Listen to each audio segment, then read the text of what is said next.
भारत की समस्याओं के समाधान के लिए संपूर्ण व्यवस्था परिवर्तन की मांग करने के लिए परिवर्तन यात्रा शुरू की गई है। यह परिवर्तन यात्रा भाई राजीव दीक्षित की प्रेरणा से शुरू की गई है। क्या है इस यात्रा का उद्देश्य? आइए सुनाते हैं क्या कहना है कमल का। इस यात्रा का प्रारंभ वीर मराठाओं की पावन भूमि पानीपत काले अम्मे से स्टार्ट हुआ। 27 अप्रैल को यात्रा प्रारंभ हुई और ये यात्रा खाटू श्याम जी तक जाएगी। तो यात्रा का मुख्य उद्देश्य क्या है? यात्रा का उद्देश्य जो अन्याय, अत्याचार और असमानता जो समाज में फैली है कानूनों के कारण, उसको समाप्त करना, उसकी जगह सही कानूनों की व्यवस्था बनाना। मुख्य रूप से आज आप देखोगे धारा 376 और पोस्को का दुरुपयोग, यानी कि जो बलात्कार की धारा पुरुषों के खिलाफ उपयोग की जाती है, उसके दुरुपयोग को रोकना। इस धारा का निर्माण करने का उद्देश्य सरकार का और कानून का यह था कि महिलाओं के खिलाफ अत्याचार ना हो, लेकिन इस धारा के माध्यम से सबसे ज्यादा महिलाओं के खिलाफ ही अत्याचार हो रहे हैं और पुरुषों का भी उत्पीड़न हो रहा है। उदाहरण के लिए मैं बताना चाहता हूं कि हर बड़े बड़े शहर में, छोटे छोटे शहर में 10-12 ऐसी महिलाओं के ग्रुप बन गए हैं जो धोखे का, झूठ का व्यापार कर रही है। उसमें कुछ पत्रकार भी मिले होते हैं और वो हनी ट्रैप करके पुरुषों को फंसाती हैं और पैसे लूटने का काम हो रहा है। और दूसरा जो सबसे बड़ा इसके अंदर, जो महिलाएं और पुरुष सहमति से संबंध बनाते हैं, बाद में जब पता चलता है समाज में, तो स्त्री के ऊपर दबाव बनाया जाता है और स्त्री का उत्पीड़न करके उससे झूठे बयान जो है पुलिस में ली जाती है और उससे जो है लड़का और पुरुष जेल में पड़ता है।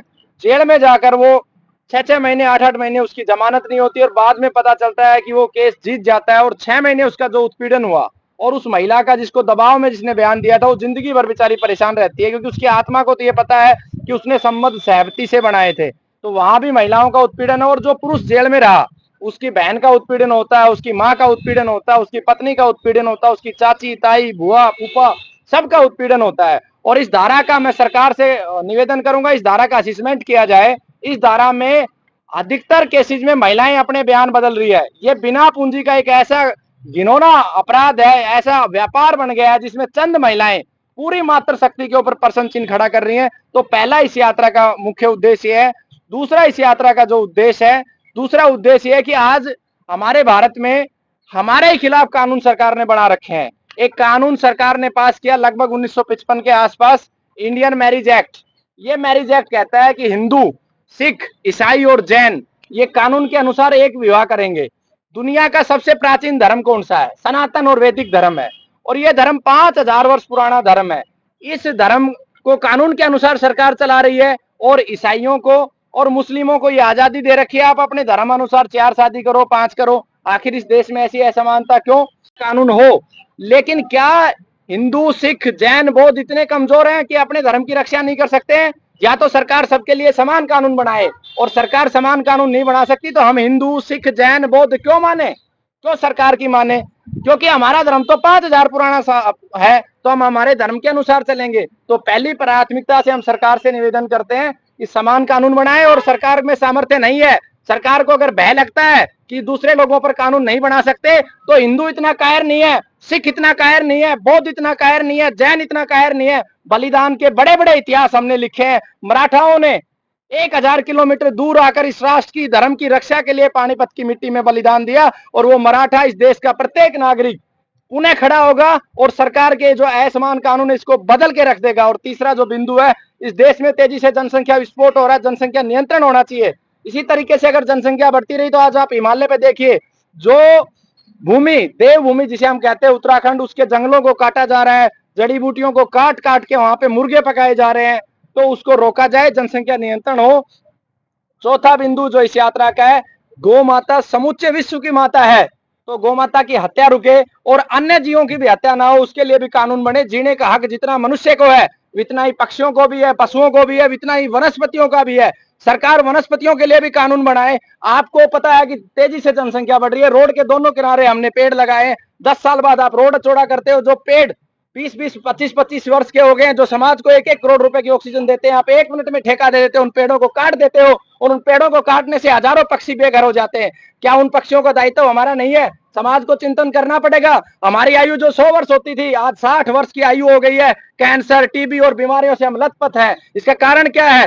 वैज्ञानिक इस पे शोध करें। इसका मुख्य कारण यही है कि हमारे शरीर में जो विकार है, उसका कारण है कि हमारा डीएनए जो है पक्षियों से, पशुओं से, वनस्पतियों से मिलता जुलता है। जब तक वनस्पतियों की संख्या ज्यादा नहीं होगी, पक्षियों की संख्या ज्यादा नहीं होगी, गोमाता की संख्या ज्यादा नहीं होगी, हमारा निरोगी जीवन संभव नहीं है। इसलिए वनस्पतियों के लिए भी कानून बने किया जा रहा है। झूठे दहेज के केस लगाए जा रहे हैं, इनके खिलाफ भी सख्त कार्रवाई हो। तो इन सब मांगों को लेकर एक विशेष रूप से चिकित्सा के अंदर झूठे विज्ञापन प्रकाशित किए जा रहे हैं। इस देश में कुश्ती की प्रतियोगिता हो रही है, कबड्डी की प्रतियोगिता हो रही है, क्रिकेट की प्रतियोगिता हो रही है, हॉकी की प्रतियोगिता हो रही है। मैं सरकार को कहना चाहता हूं, चिकित्सा में भी प्रतियोगिता हो। विशेष रूप से जानलेवा जो बीमारी है, कैंसर है, हार्ट ब्लॉकेज है, उसका सभी डॉक्टर अपना डाटा सार्वजनिक करें। आज तक मैंने कितने रोगियों को देखा, कितने ठीक हुए, और उसमें भी पुरस्कार सरकार दे कि भारत में सबसे ज्यादा कैंसर रोगी किसने ठीक किए, सबसे ज्यादा हार्ट ब्लॉकेज के केस किसने ठीक किए, सबसे ज्यादा किडनी के केस कितने ठीक किए। आज बड़े बड़े हॉस्पिटल हैं, हर बजट के अंदर सरकार 2 एम्स, 3 एम्स, 4 एम्स, 5 एम्स बनाई जा रही है। क्या हॉस्पिटलों की संख्या बढ़ने से इस देश का कल्याण होगा? कभी नहीं हो सकता। इस देश का कल्याण ज्ञान से हो सकता है। जितने हॉस्पिटल बनेंगे उतने ही बीमारों की संख्या होगी, क्योंकि बीमारी प्रायोजित तरीके से समाज को दी जा रही है। तेजी से बीमारियां दी जाती है, बांटी जा रही है। एक तरफ सरकार कोल्ड ड्रिंक्स, यूरिया, डीएपी को प्रमोट कर रही है, दूसरी तरफ हॉस्पिटल बना रही है। तो सरकार को प्रार्थना मैं करता हूं कि ज्ञान की गंगा बहाए। ये संस्कृति ज्ञान की रही है और ज्ञान से ही कल्याण होगा।